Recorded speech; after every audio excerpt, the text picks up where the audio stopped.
So Erik, are you planning to work in stone or metal? Or? Stone. Actually. Stone, okay. But it will be an adventure because I never worked in stone before. So. Oh boy! Did you bring a concept with you? I did because I thought, well, now since I haven't worked in stone, I better bring a concept anyway. So I have an idea. I hope we're going to be able to make it realize it. All right. Erik, some of your work is up here for display, and I just thought you might want to describe a little bit to us, if you wouldn't mind. Mm-hmm. Right. Well, let's see.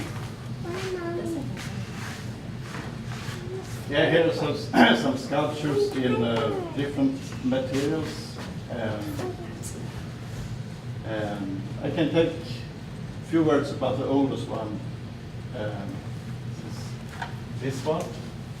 It's in iron and painted, and it's standing outside of Helsinki, actually. And what you see there is a tree. I do a lot of trees. Trees are maybe my most frequent motif.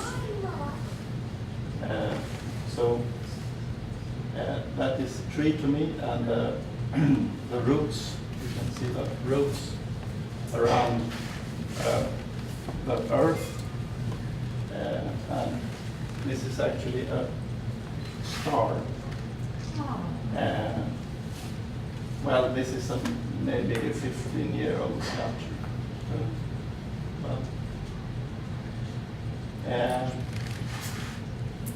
What is it about the trees that talk to you? What do the trees bring out in you? Yeah, I think about that a lot, and I'm still trying to get a good answer. But well, I consider trees. Well, it's linked to humanity in some way, I think, in my mind anyway. So, well, those two things are connected, and it's something that grows. Well, and the way of the tree, the way of humanity, needs to, well, things have to link and work together. So that's few words about it. Well, thank you very much for sharing a little bit with us there. All right, very good.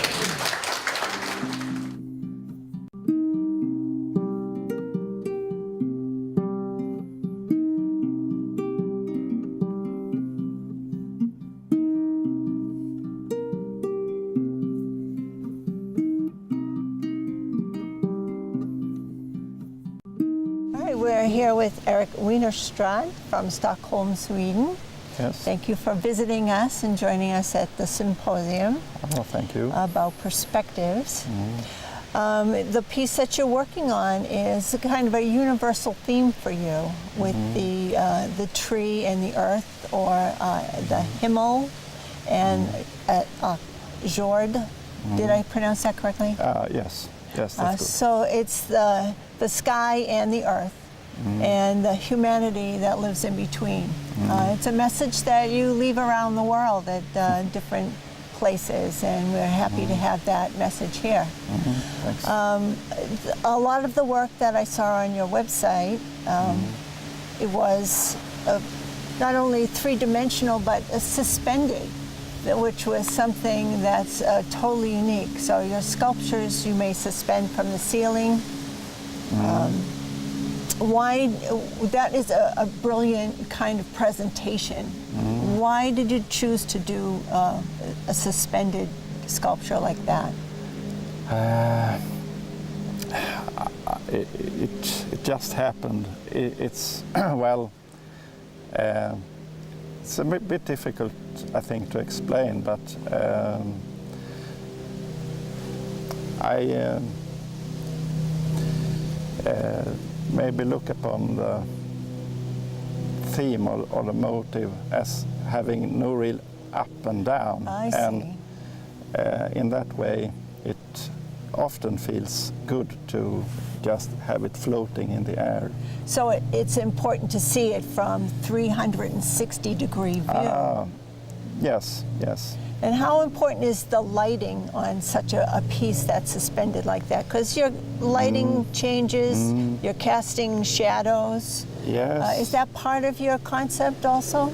Well, it's important. I've noticed that sometimes the lighting is very good and and does good things for the piece, and sometimes it's not working at all.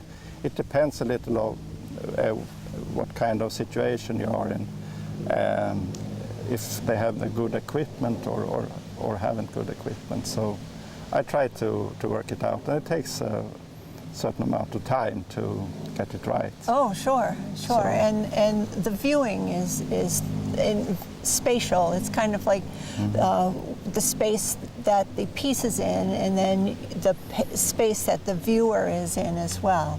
I see a lot of the pieces of your work that speak to the elements and the earth. You do two-dimensional work also with your lithographs, with the same kind of message about nature, the earth, and kind of a longevity. And you express yourself in poetry to put context. Yes. So how do you communicate that poetry to your clients, your people? In different ways.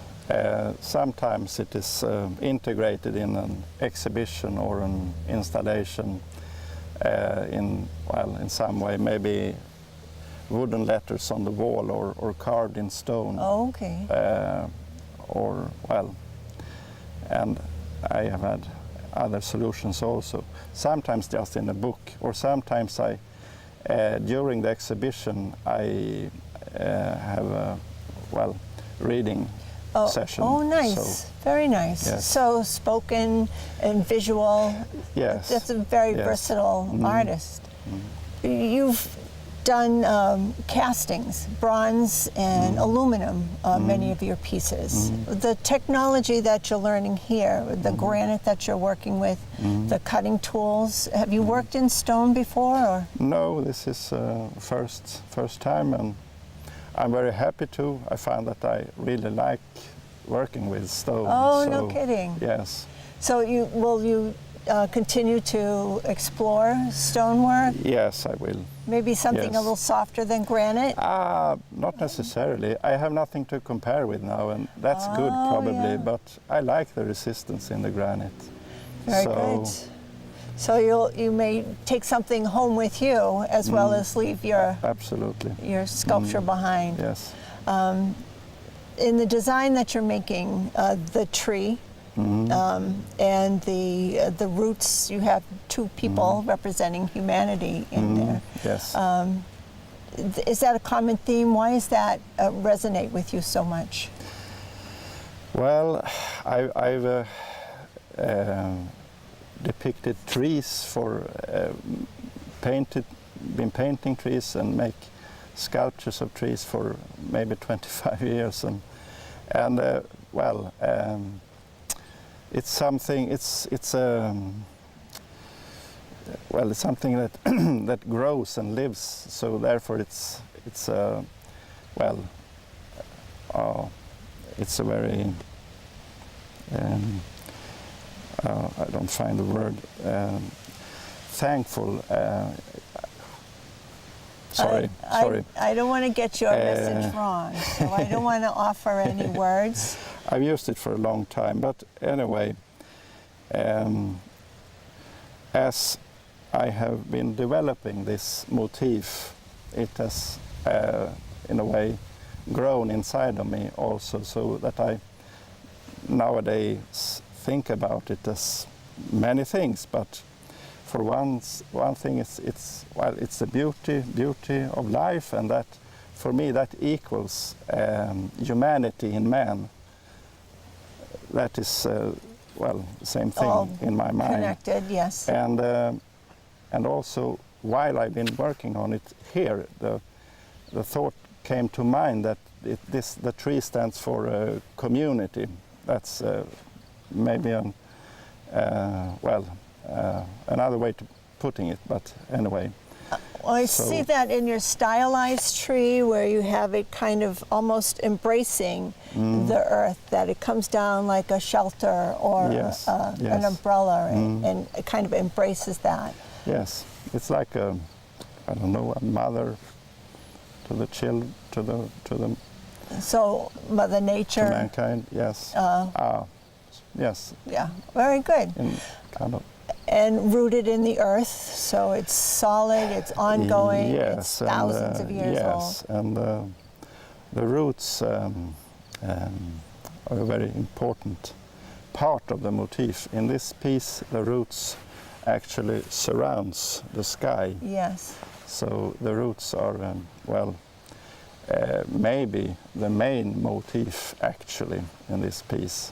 It gives you that infinity that of time that goes around. Yes. Very good. I had another question and I can't think of it.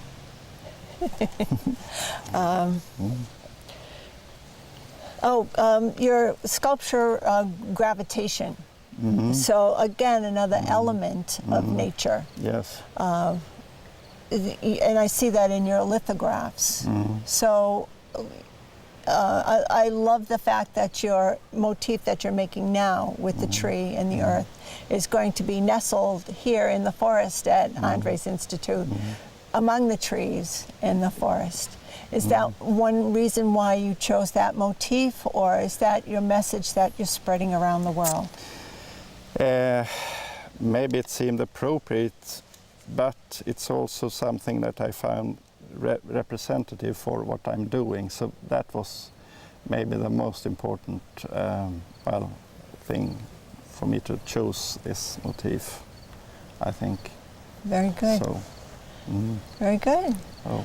So you're grinding away at your rock, you're chipping away, learning new technology. Yes. Far different from pouring bronze or aluminum.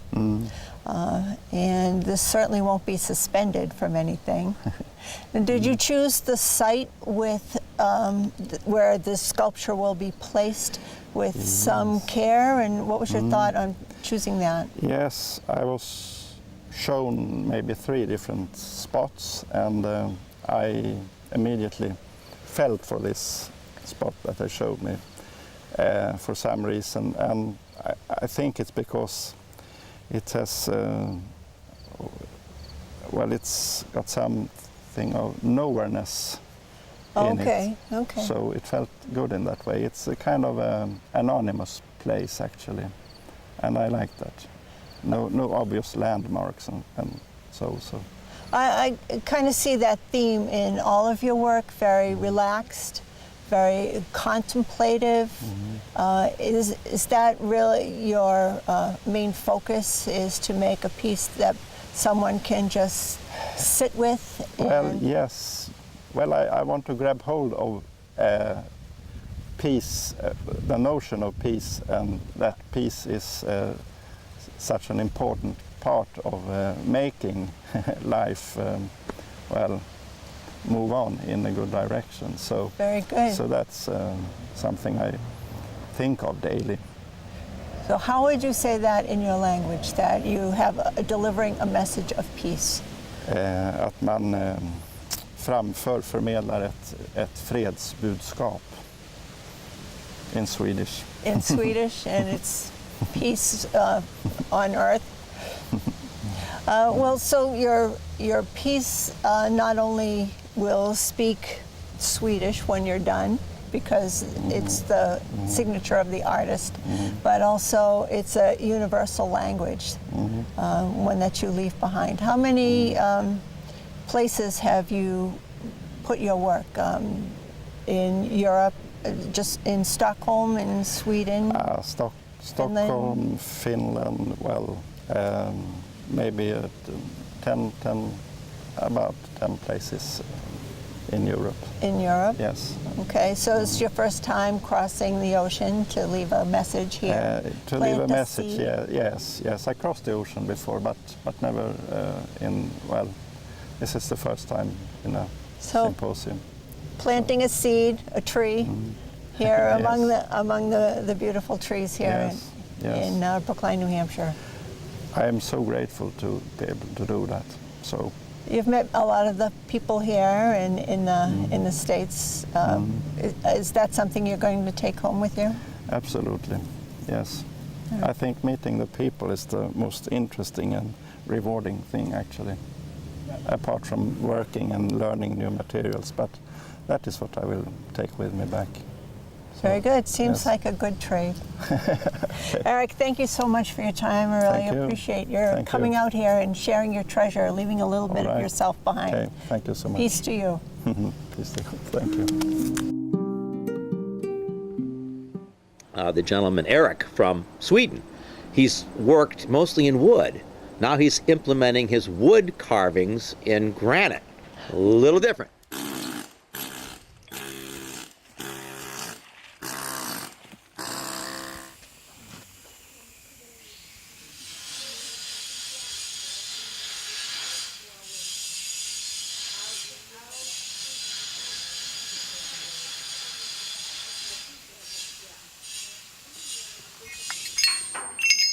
So you're already familiar with this, and I talked to you about probably plunging in here and making cuts and then knocking that off and thinking of these troughs. I don't know where your model went. Oh, there it is. To try to make those forms. Obviously, you can't. Another thing you can do is you can put the blade on to see what it's going to do. You know, like where it's going to touch and how to get into an interior space. Or this kind of thing where you know you're going to have to travel.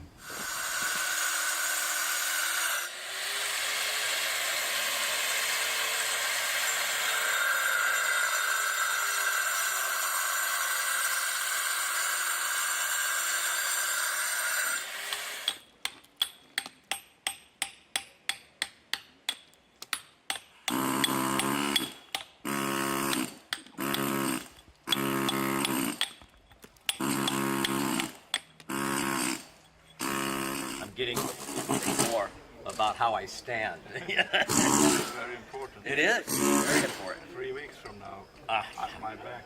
Yeah. Oh yeah. Well, 3 weeks from now or 3 days from now. Either way, yeah. The smaller the head of a tool is, the more it's going to gouge things rather than. So you have to be really careful. In here, you know, you might want to be able to go in there with something like that, but you also might want to go in with the broader blades. But the purpose of this is simply to just hit this many times a second and cause you to, won't mess up here, we'll go down in here, and take off material. And something that, I don't know, some people have been telling you, and I would probably tell you too, is that, and you've seen yourself that cutting in here first and then using this tool is much more efficient, much quicker.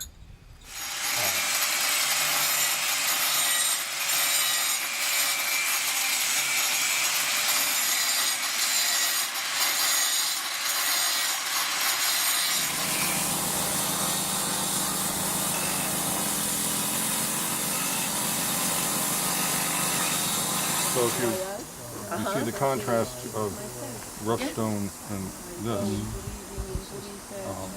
so you might want to do that. It's up to you. But it's your piece. You do what you want. These are options. It's like giving you the lesson in cutting the stone, splitting, so you know what you can do. We are having And that's on important. Wednesday, To barbecue up in know the you home, and don't have any I limits hear in that you sense. don't eat meat, which is Okay. okay.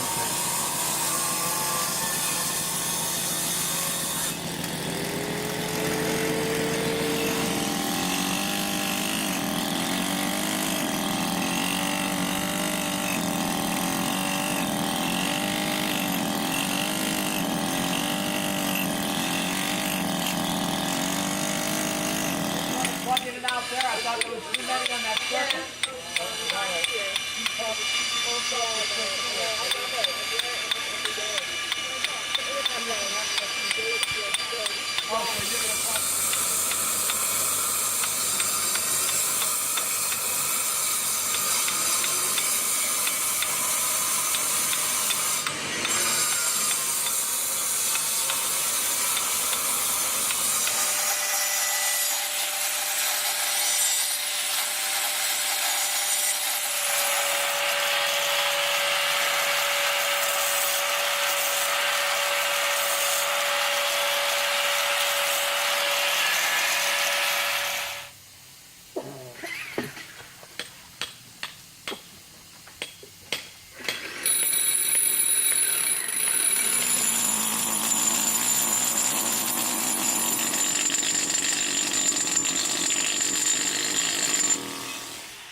things together.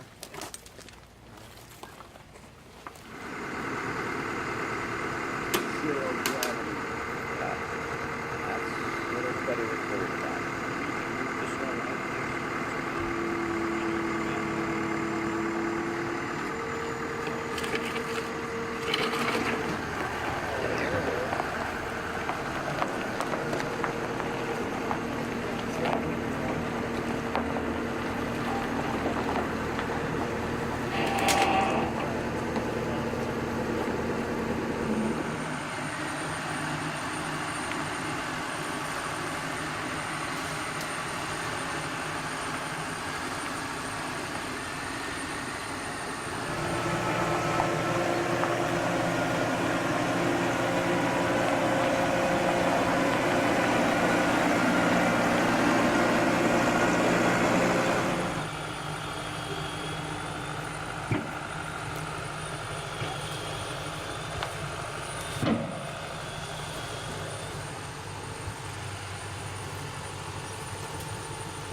right one big one here, but we'll do that.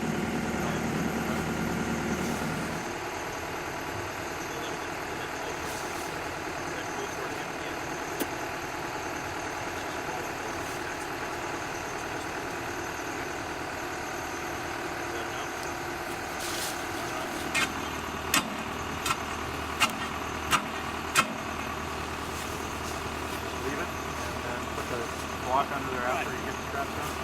See if it'll stay there, that's perfect.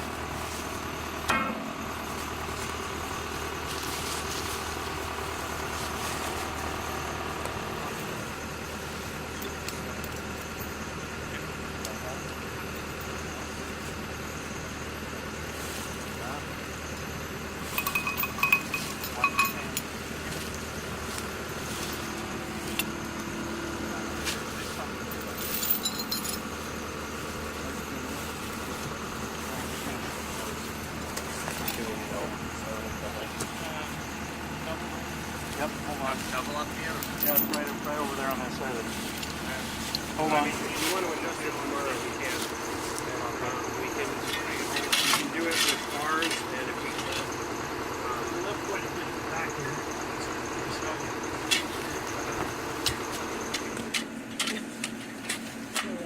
Coming up on the flail, there's a little line of kind of hydraulic losing the bend or wear of it, that's all.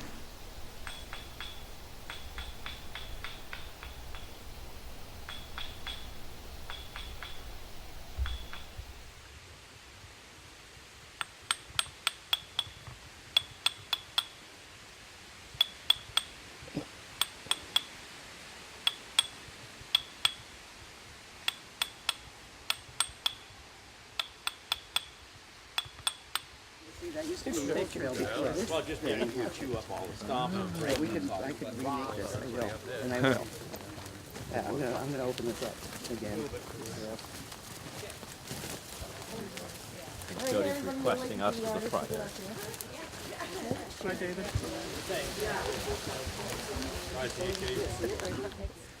All right, well, good afternoon and welcome to the 18th annual Sculpture Symposium closing ceremonies for the Andres Institute of Art. Thank you all for being here. I know the weather was a little sketchy for us today, but we've been blessed with a cloudy day, but no rain.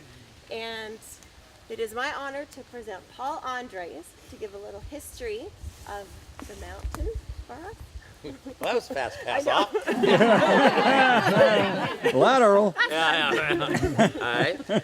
Yeah, I'm Paul Andres. Thank you, Jody. My wife, Jody Holloway. I got the place in about '93, so I've been here almost 25 years. We've started the concept of the art on the mountain in the studio down there about 20 years ago, and of course the first symposium 18 years ago. So what we've tried to do is create a space that integrates art and nature. That's one John Weidman, my co-founder, which, by the way, Nadia, he said to tell you he went home to change his clothes. So if you're looking for him, that's where your husband is. So John and I had the concept of the Art Institute, which in its original concept was art for artists. It was an educational organization. We were there to create an environment where artists could come out and do new things. They could work in new materials. They could use new tools and technologies. And as part of that, we came up with the symposium concept, and then suddenly there was all the output of the symposium, which was the art. And then we had to come up with a concept of what to do with that, and the Sculpture Park was born. The philosophy is to scatter the art out in rooms like this. The artist chooses an area that meets their concept of how they want their art to be presented.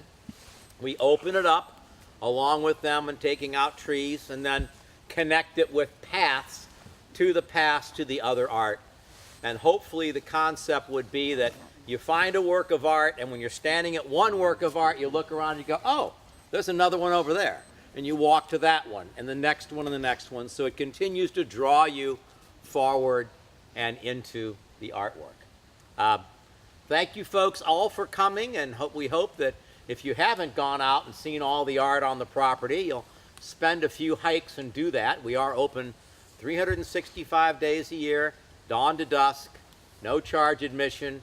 Ski it, snowshoe it. There's one snowmobile trail across the property. Use it. It's here for your use. I'll turn it back over to Jody to introduce the artist. Over the 18 years of the symposium, we've collected over 80 sculptures. And it now leads us to having 3 more sculptures on this mountain. This I'll present to you is from our Swedish artist, Erik Wennerstrand, and it is called, pardon me, Very neat. The Tree and Ball in Heaven.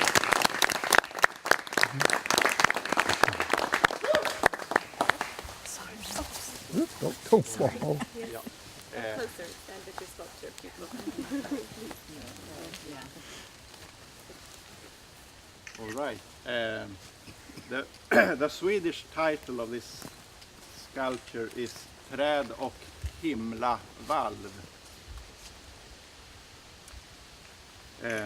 When I get short of English words, I'll start speaking Swedish. So anyway, I noticed that when the sunbeams hit the rock from the side, the figures and shapes get more articulated. And I hope that is going to happen maybe in the morning, maybe in the night. We'll see about that. But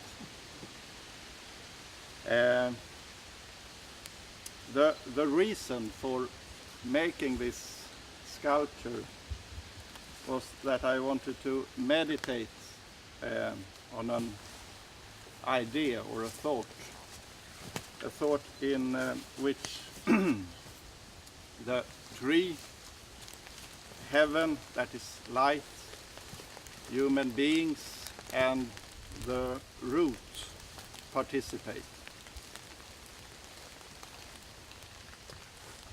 The root is also an eye in this sculpture, and the eye, you can say that the eye stands for the creative force in the motif.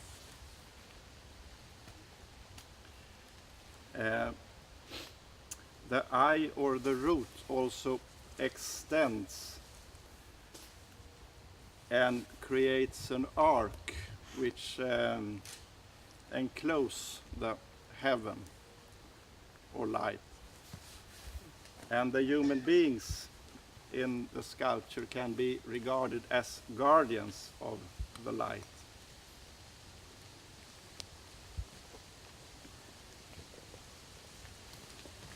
The tree is the creation of the eye, its perspective. The tree can also be seen as the beauty of the world, and in my mind that equals humanity in man.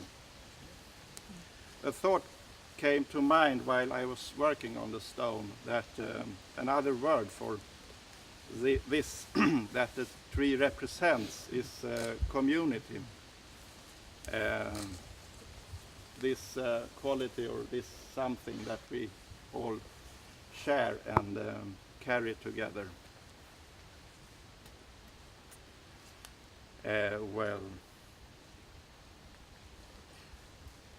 It has been a pleasure, and I want to thank everybody at the Institute and everybody who has been participating in the symposium in any way.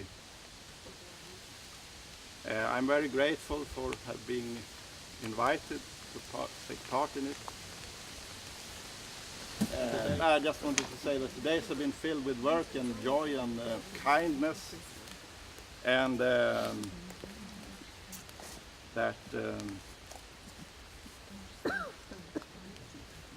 you have been free in that sense, that you have been given what you need emotionally and spiritually in this context. So, well, so thank you very much. Thank you.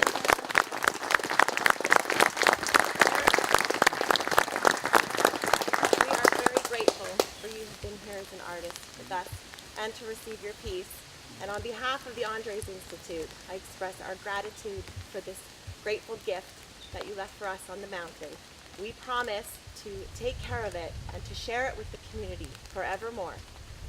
Some of you may know, but we have a quarry that was once a working quarry here on the property. And our sculptors went down to the quarry when they first got here. And they chose the stone that meant something for them to sculpt. And this is the stone Erik chose. And it's here now on the mountain as a sculpture. And this is some water from the quarry. And I'd like to christen your sculpture to be here on the Big Bear. All right. Would you like to? Yes.